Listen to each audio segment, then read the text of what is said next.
If you want to go ahead and get your lesson books out, we're on page 25 on question 17. Page 25, question 17. And we've been going over the construction of the temple in Solomon's time in the book of 1 Kings.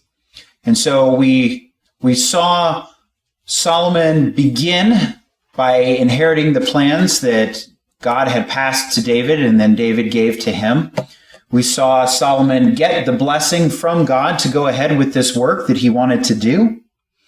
We then saw Solomon engage in recruiting the necessary materials and how he obtained those and getting together a workforce to be able to assemble and build this temple. And then we got to see some of the actual construction of the temple, some of the different designs that were placed into it, the different measurements, the layout of the temple, where the ark was placed. And that kind of brings us to question 17, the last question, which was wrapping that part up. Now that the temple has been constructed and it's completed, the last thing is to kind of receive the seal of approval from God, that everything had been done the way that he had intended it to be done. And so that's what question 17 asks, is how did God show his approval of this temple that Solomon had built for him? And they point us to Exodus chapter 40 and verse 34. I actually left my Bible at my spot, so one second. Well, for Exodus 40, verses 34 and 35, then the cloud covered the tabernacle of meeting, and the glory of the Lord filled the tabernacle. And Moses was not able to enter the tabernacle of meeting because the cloud rested above it, and the glory of the Lord filled the tabernacle. Yeah, and so taking that verse into account, compare that to 1 Kings in chapter 8, and taking those two things into account, what would you say is how God showed his seal of approval on the temple that Solomon had? The same way, right? 11 described the same sort of thing. The exact same thing. The glory of the Lord filled the most holy place. And that manifested itself in the form of a cloud, which God had used multiple times in the Old Testament to show or indicate his presence in a place, this cloud. So any thoughts on that or on a previous one relating to the building or construction of the temple before we move on past that point? You can also see that in 2 Chronicles chapter 5, verse 14. So there's two places where... Actually all of Chronicles really is really good when you're going through the books of 1st and 2nd Samuel and then 1st and 2nd Kings, because it provides additional details. And so if you kind of read them at the same time, you can get a much more full picture of what's actually happening. So yes, that's a great point. Okay. So now we're moving on. We have this temple built. We have the Lord's seal of approval here. And so now in 1 Kings chapter 8, it starts to discuss Solomon's dedication speech and a prayer that he has here. So I'm not going to read the entire chapter here, but basically Solomon gets up in front of Israel. This great work is complete. God has shown his seal of approval. He's happy with it. And now it's time for Solomon to address the people. And he does so with this speech followed by a prayer. And so according to 1 Kings chapter 8 and verse 13, we'll read that in just a second here. 1 Kings chapter 8 and verse 13, what is a temple? And then the follow-up to that is, what is God's temple today? So let's look at 1 Kings chapter 8 and verse 13. It says, this is Solomon speaking, it says, I have truly built you a lofty house, a place for your dwelling forever. So with that in mind, what is a temple?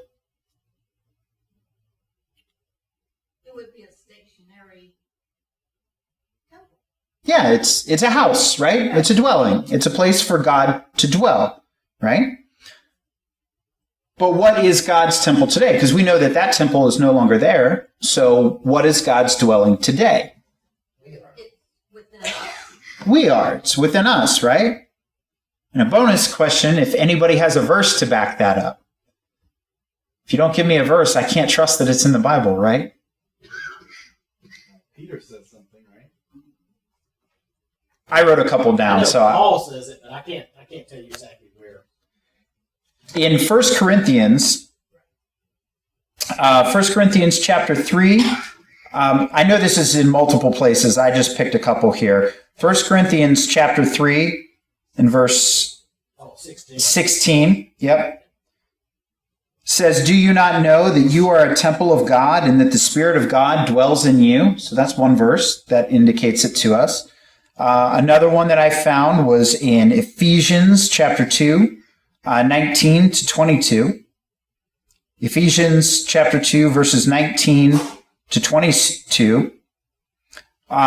This is addressing the church as a whole. It says, "So then you are no longer strangers and foreigners, but you are fellow citizens with the saints and are of God's household, having been built on the foundation of the apostles and prophets, Christ Jesus himself being the cornerstone, in whom the whole building, being fitted together, is growing into a holy temple in the Lord, in whom you are also being built together into a dwelling of God in the Spirit."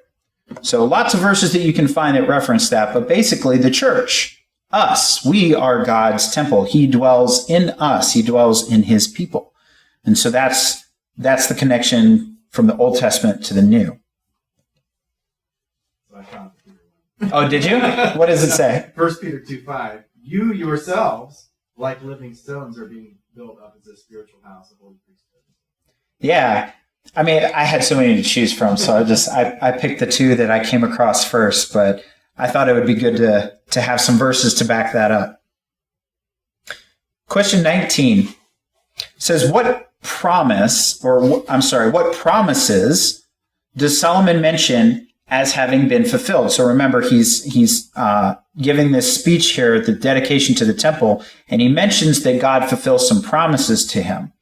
And it refers you back to 2 Samuel as to what promises were being made that were being fulfilled. What promises did Solomon mention that were fulfilled? Kim? They had rest from their enemies? Yep. David's son would build a house for the Lord, and David's son was home. Yep, that Solomon would build the temple. Rick? In verse 20, he kind of lists that off. I have filled the position of my father David and sit on the throne of Israel, as the Lord promised. I have built a temple for the name of the Lord God of Israel, and there I have made a place for the ark, in which is the covenant of the Lord. Those things right there he lists. Yeah, I think he really does reiterate pretty much exactly what's in 2 Samuel. He goes on and he lists that, and he shows how God was with him. God helped him to establish his kingdom, and that's the beginning of that dynasty, right? Of how that ultimately we know now that leads to Jesus, right? And then his kingdom reigns forever. They didn't know that at that time, but they knew that the promise was made through David's line that the Messiah would come. So it fulfills that. It shows that, Solomon was going to build the temple. Solomon built the temple. So they would have peace. So he kind of goes over all of those promises and shows how God fulfilled those. Question 20, what characteristic of God seems to be especially on Solomon's mind on this occasion?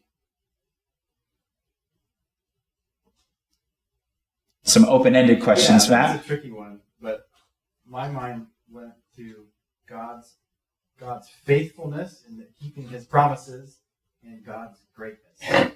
Yeah, that's almost exactly word for word what I wrote down, so I agree with you there. I think that there are, of course, lots of ways that you can take that question. So I'm curious, did anybody else have any other answers other than God's faithfulness or how he keeps promises?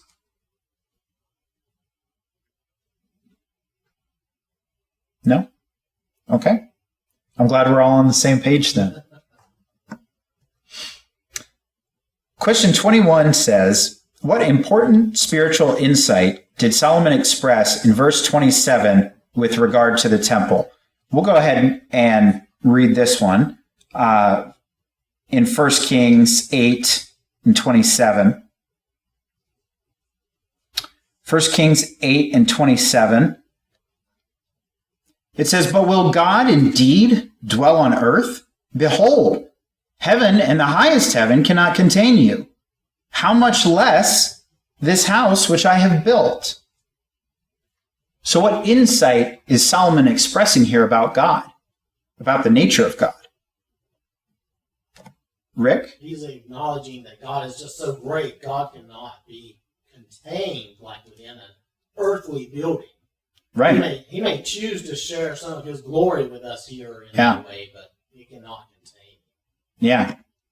Matt, did you have anything It's the different? same idea. I mean, you can't put God in a box. Right, yeah. There's a sense in which the temple was a meeting place to meet with God, and then as we discussed, there's a sense in which Right. He dwells within us as the church.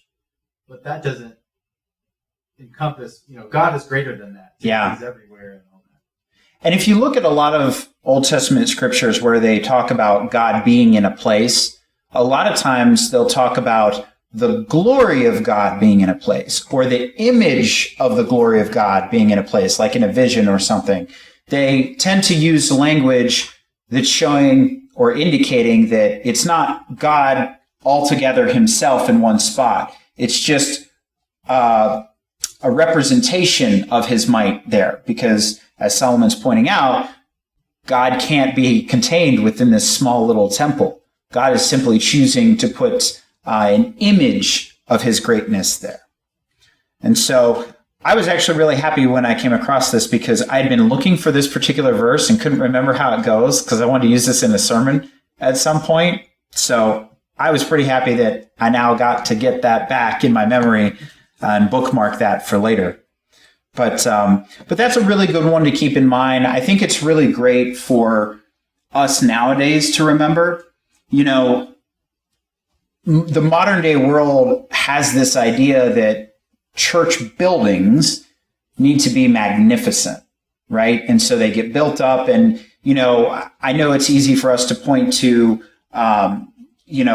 really grandiose cathedrals and things like that. But even the Church of Christ, occasionally, we get big buildings and big steeples, and because that's what a church looks like, right?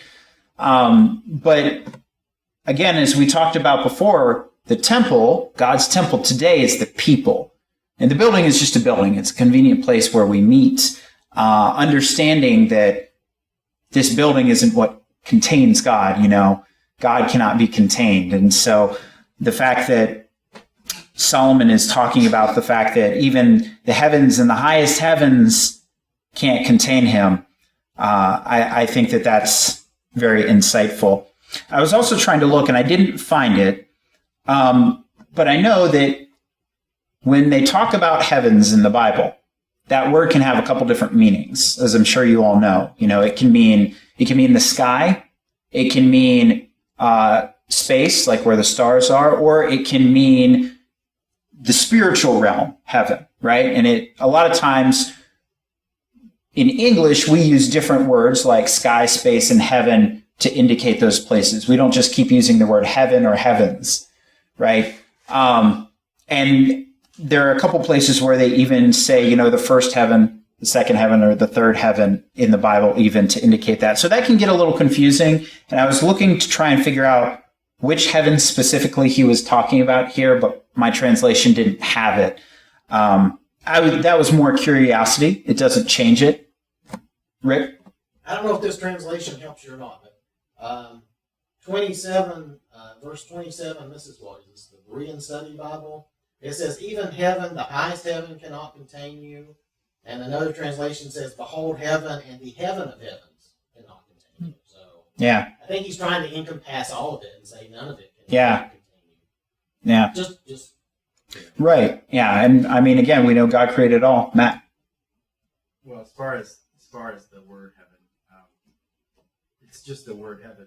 So like in Genesis where it talks about the firmament and the heavens above, and it's the same word it's used. It just talks like here it's trying to give us a sense.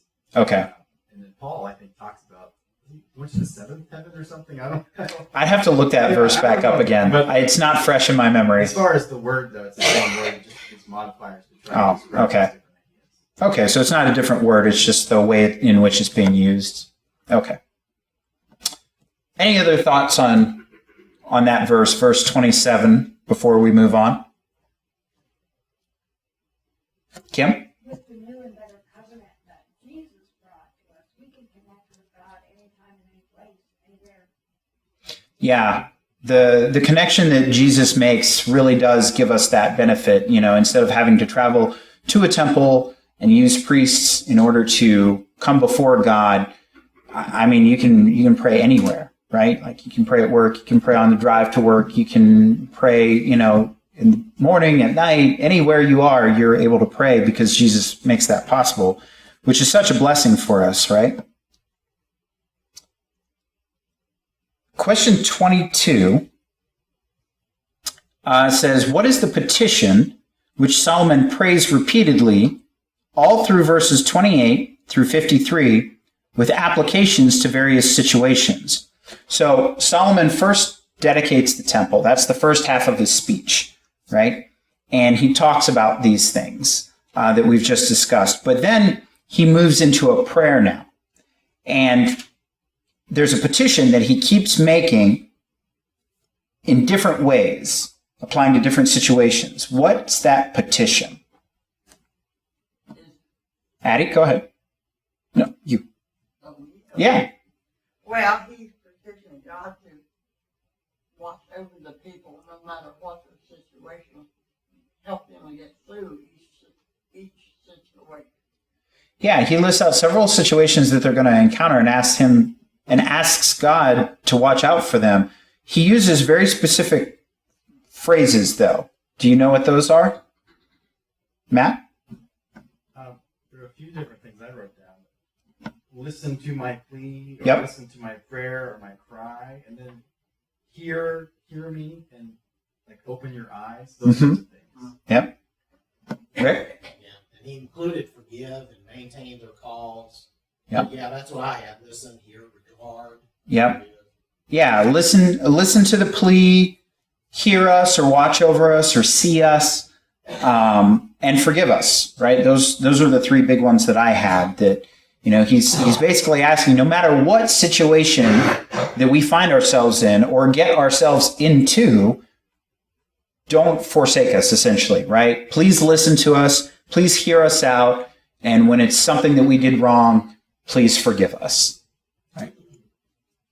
So, good prayer that applies in all times, not just Solomon's time.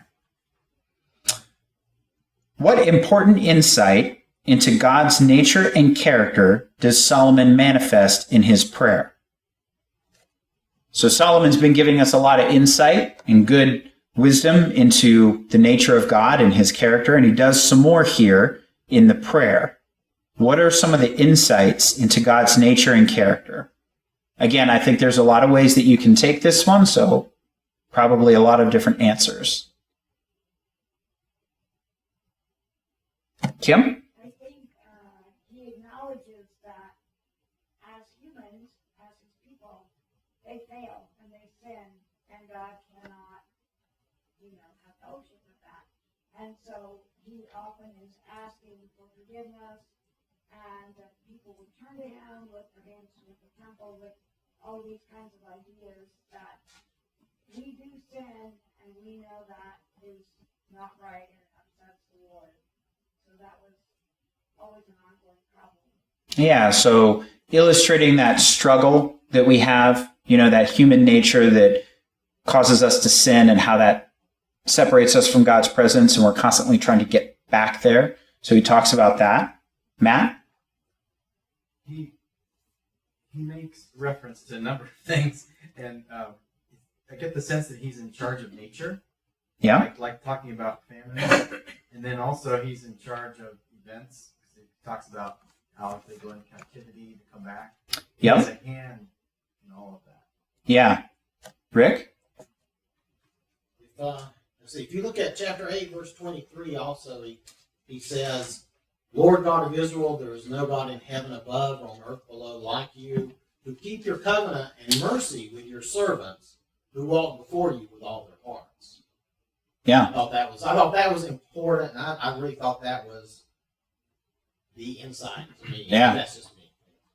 I mean, there are a lot, right? A lot here, yeah. He goes over God's justice. He goes over God's mercy. He goes over God's forgiveness. He goes over God's watchfulness and the attention that he gives to his people, despite whatever situation they're in. All of those are good points. All of those definitely apply. Matt? One thing that really struck me was down in 41, where he talks about, likewise, when a foreigner who is not of your people Israel come from a far country in your name's sake, and you'll hear their prayer. And so, of course, as not being an ethnic Jew, as a Gentile person, I think this is an early thing that we see obviously expanded in the New Testament, where we're included too. We can God will hear us. And I'm really glad you brought that up, because I thought, as the question is asking about God's nature here, but we can also learn about Solomon's nature and his character, and maybe a little bit about the way that we need to act. So, as you pointed out, the Jews were God's chosen people, right? Foreigners or Gentiles were not as well regarded by them. And yet, here Solomon is at this big momentous occasion of dedicating the temple, and he's praying for foreigners. He's praying for these people who are not their people, because he's remembered that Israel's purpose was to be God's people and to show what a right relationship with God looks like, right? Now, later in the New Testament, that gets expanded to us. We, as Gentiles, now are able to take part in being God's people, right? We're brought into the fold. And so now we get to be God's people, and we get to be the ambassadors who go out and we show how to live and have a right relationship with God. And so I think it's great that we see that Solomon is thinking of others, right? He's thinking of people that were looked down upon, typically in Israel. And so he's remembering that. And it's a good thing for us to keep in mind is, we're not supposed to care about just the people who are present in these walls, right? It's not just the people who have the label of Christian that we should be caring about. It's the whole world. That's our purpose, is to go out and preach the gospel, right? And so what's the purpose of the gospel? It's to bring more people to Christ, right? And so, as Matt said, this is an early indication. This is the beginnings of that we see in the Old Testament. Likewise, we also see that in verse 50, Solomon is asking for compassion to his enemies. Now, this is at a time when Israel made war on other people, right? The Canaanite peoples, the Philistines, they were commanded to go out and wipe these people out. And that developed a lot of warriors and a warlike attitude in a lot of their people. And yet, look at what he says in verse 50 here. In verse 50, Solomon says, "And forgive your people who have sinned against you and all their wrongdoings which they have committed against you, and make them objects of compassion before those who have taken them captive, so that they will have compassion on them." He doesn't pray to God that they will rise up and overthrow their oppressors, that they'll defeat them in battle or war. What's he asked for? He wants God to soften the hearts of their oppressors. A compassionate prayer for his enemies. He'd rather his enemies open up their hearts and learn compassion rather than be wiped off the face of the earth. And so what an interesting point of view to take, right? How many of us, when we have someone who's bothering us, pray that that person would have a change of heart? Or do we pray that, I wish they weren't in my way anymore. However that happens, I want them gone, right? I want them to move away, or I want them, just not here anymore, right? Maybe we don't have such a kind attitude to the people who are our enemies. And yet Solomon is praying that their enemies would have compassion on them. So it's just another example of the wisdom that God blessed Solomon with manifesting itself. Any other thoughts? There's a lot of good stuff in these few verses here. So,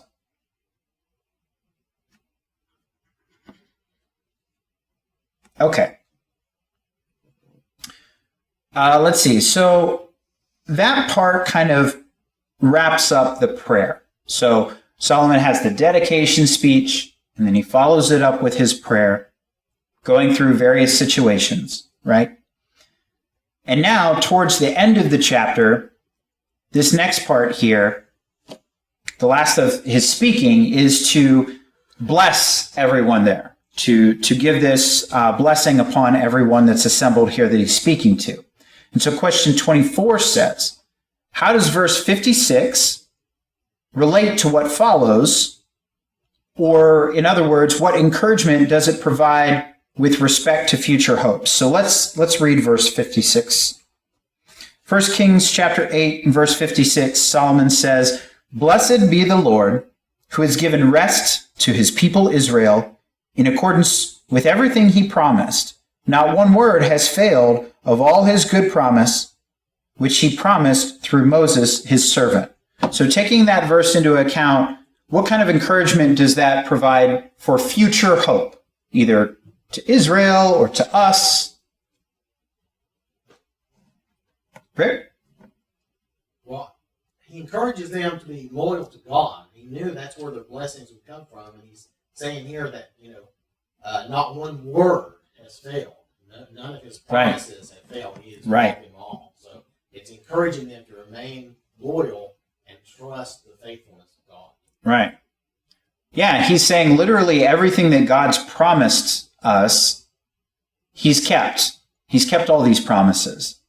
And so if we know that God has kept all of those promises, what reason would we have to doubt that he would keep any of his other promises that he makes in the future or from then on? That's essentially what he's saying to the people is, we can trust God because he's proven himself to us.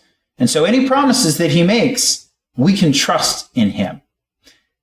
And we, New Testament Christians, have the advantage of looking back over much more Bible history than Solomon could and seeing lots of additional promises that God made. And we've seen all of those fulfilled, right? Not one has failed to happen. So we can have confidence then in the last few promises that God's made that we haven't seen fulfilled, going to heaven, having eternal life. We can have great hope and great confidence in those promises being kept, right? Any other thoughts on that one? Kim? It reminded me of Hebrews 6, verses 18 through 20. Hebrews 6, 18 to 20? It talks about God doesn't lie, he's unable to lie, he cannot lie. Right. And that because he cannot lie, we have this hope, we can trust him. Yeah.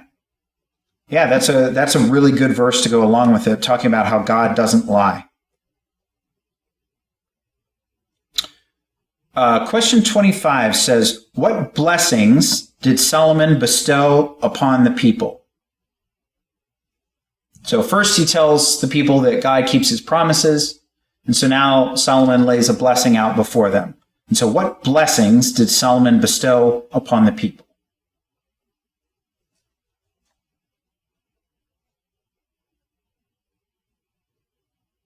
I actually thought this one was a little tricky. I don't know. I didn't see more than one blessing.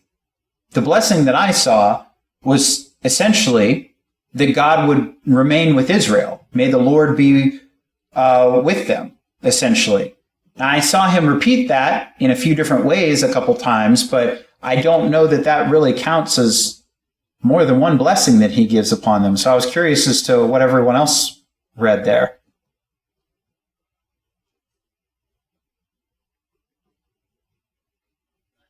Pretty much it. Yeah, I didn't come up with anything either. Maybe that's a trick question. He never leave us nor forsake us. So. Yeah. It says that they would be given peace. Peace? They had been worrying a lot. Yeah, they had been at war a lot. And so he's saying that he will give them rest, which they probably sorely needed. Yeah, okay. So may the Lord be with them and provide them rest or peace. Maybe that's the other one that the author here was looking for. I think we're just about out of time. I really don't want to get into the next question just yet because I think we'll be able to have a lot of discussion on it. So we'll stop there for tonight. So we're leaving off on question 27. All right. Thank you, everyone. So this evening, just wanted to look at Matthew chapter 15, verses 21 through 28. That's the whole of it, just Matthew chapter 15, verses 21 through 28. Then Jesus went out from there and departed to the region of Tyre and Sidon. And behold, a woman of Canaan came from that region and cried out to him, saying, Have mercy on me, O Lord, Son of David. My daughter is severely demon-possessed. But he answered her not a word. And his disciples came and urged him, saying, Send her away, for she cries out after us. But he answered and said, I was not sent except to the lost sheep of the house of Israel. Then she came and worshipped him, saying, Lord, help me. But he answered and said, It is not good to take the children's bread and throw it to the little dogs. And she said, Yes, Lord, yet even the little dogs eat the crumbs which fall from their master's table. Then Jesus answered and said to her, O woman, great is your faith. Let it be to you as you desire. And her daughter was healed from that very hour. So here was a woman, and we know that, this was a pretty male-dominated society, so she was not like an upper-class person, I suppose. But worse, she was a Canaanite, which, they called them dogs. Like we were talking about earlier, she would have been a foreigner, and they would call them dogs, just as the Lord mentioned dogs, because they did not obey the Jewish food laws, so they would just eat anything. That's how we think about dogs, I guess. But, so she was a scorned person in this society. She was a lesser person, right? But she was in great need, not for herself, but for her daughter.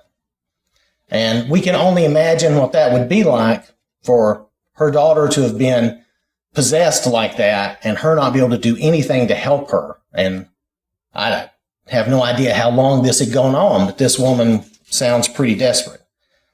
But that was her mission as a mother, to get help for her child, help that only the Lord could provide. And this is why she didn't quit or give up. At first, when Jesus said nothing, ignored her, but she kept coming and crying out anyway, Have mercy on me, even when he did not respond. And then the disciples, now I don't know if they were getting embarrassed or annoyed or disturbed or what, but, they're like, this woman is crying out after us. But Jesus doesn't send her away. Instead, now he kind of enters a conversation with her. He tells her he's not here for her at this time. And she responds with, Lord, help me. And now she has his attention, the one that can help her. Right? She's got his attention now. Jesus reminds her that she's not one of God's people. That he should not give her what is theirs, what is rightly theirs. Instead of being offended or insulted or angry, like some might be, she just asks for the crumbs. Just for the crumbs. This shows a knowledge of God's power in Jesus and her faith in him. To do this for her would be so great a thing to her. It would mean so much to her. It would change her life totally. But it would just be a tiny thing for the Lord. Practically insignificant, just a crumb.